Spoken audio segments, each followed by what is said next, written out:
I have no injury updates. All right, buddy, what do you got? How would you describe your first taste of this rivalry and what this win means? Well, I just think it points out to the group we got right now just how resilient they are.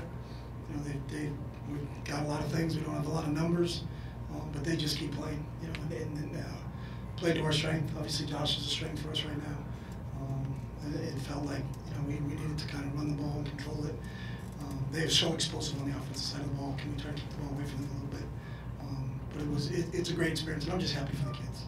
Really happy for the kids and what they've put in all year long. To win this right now, kind of gives them an understanding of what we asked them to do. It pays off, and then it's for one 24-hour span. We get to feel okay about ourselves, and then we got to get ready to play Stanford here to finish up the season. So.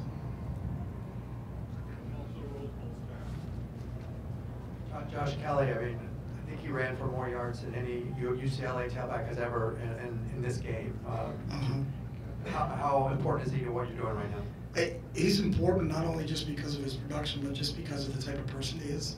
I think he kind of typifies everything that's gone on this season and his resiliency. He started off the season as a starter. He lost that job, actually did not play in the Fresno State game. But because of Josh's mentality and his positive outlook on everything, the week leading up to Colorado, we had an open date.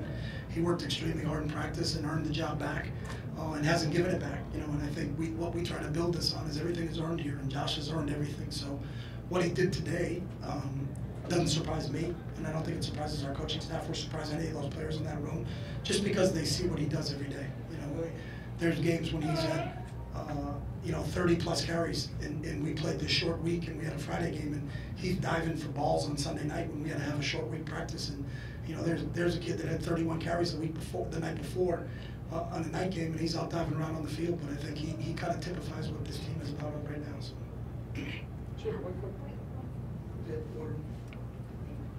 Yes. How did you feel like Wilton's experience playing in so many games showed up in a rivalry game? That's what again. He got hurt at the beginning of the season, but the one thing we knew coming into this whole year, he had started 16 games at a big-time Power 5 school, so he's had experience. He's played in the Michigan-Ohio State game, so Walton's a cold customer. He doesn't get phased. I'm sure he wants the one pass, right there at the beginning of the second half back, but he don't dwell on the past. He's not angered by it. He just learned, hey, next time we do that, I'm gonna make sure I get my check down. But there's a calmness about him, and I think that helps, and I think it pervades through, our offense in that, when he's calm, I think everybody else is calm.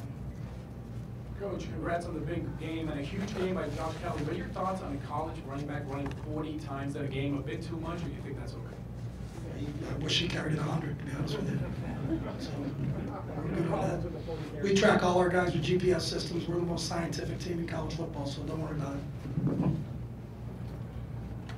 Related to Josh Kelly's attitude, how have you seen him kind of uplift the rest of the offense with his morale? Well, you'll see it. When he comes in here, he'll uplift this room. That's just the type of kid he is, and he's special. And we're just proud that we got a chance to coach him. He's really, truly a special young man. If you're going to buy stock in a human being, buy stock in Josh Kelly. Coach, how big of a momentum shift was that block punt in the first half, and then also JT Daniels' second interception? Well, again, you got to learn in this game. It's got to be ebb and flow, and you got to go back. And I think part of it is your response after a bad play.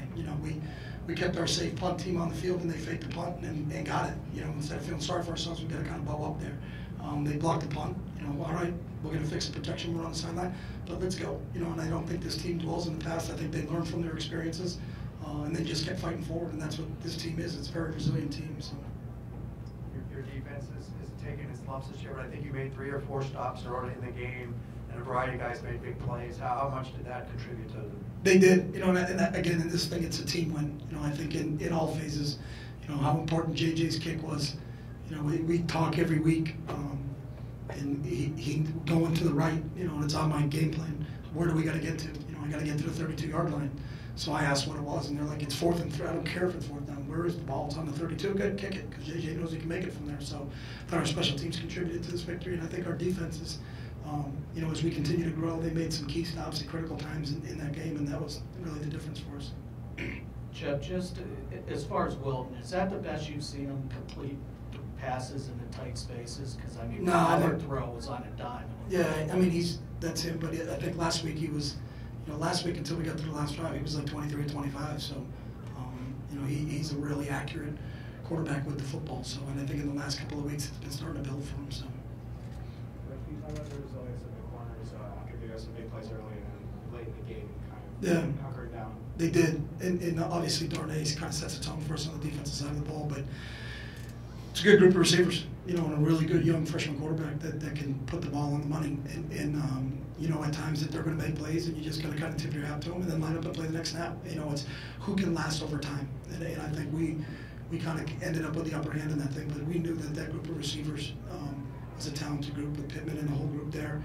We knew that was going to be a tough matchup for us, but I think our guys just hung in there and made one more play than they made, and that's what this thing came down to. A couple more. And Coach, that last drive when you stopped on 4th down, the sideline was looking pretty rowdy. Can you just walk me through what the reaction was for your team on the sideline? I would hope they were rowdy. This place was jumping. I think the fans were awesome. It was such a great experience to be a part of this game and to play in front of that crowd. And then when you finally make the play to win the football game and stop them on 4th down, then I think the exuberance was well deserved. You talked about this being good for your players. How does this feel for you to win this game? Excited. I mean, I think more happy for those guys because we have a process that we go through, and I think it validates the process for those guys, and they understand what this process is all about. If we just keep doing what we can control, not worrying about what or anxious about what happens in the future, not be angry about what happens in the past, but stay in the moment. That was our message to the team this week. Let's just stay in the moment, and I think they did, and hopefully they'll learn those lessons because those are skills they have to develop over time, but we're just trying to help them develop life skills. And if they can develop life skills, they're going to help them on the field there. It's going to help them post-career at UCLA. So I'm just really happy for that whole group. They've worked extremely hard, and they've given everything they had. And for them to get a victory like this, it's a deserved victory. It wasn't it didn't kind of slide into there. I think slide into it or backdoor into this win. I think there's no question in that game that we played hard and we played harder, and that's where we won the football game. Thank you. Have you gotten word, or do you expect word from Old Bruin and your old assistant Gary Campbell? No, Cam was at our first game. He came here to Fresno State game. I'm sure I'll talk to Cam tonight. There's a lot of old Bruins, Troy Aikman, a few of those guys that I think hopefully we'll have a conversation with tonight. You know Cam? At our reunion. Was he? What's your name? Barry Martin, 71 to 70. All right, Barry, I will tell Cam that the best cameraman in the room tonight was a Bruin, 71 to 73. We good? The coach in the room is old, man. Oh, there's only one of us, so it wasn't that hard. Thanks, guys.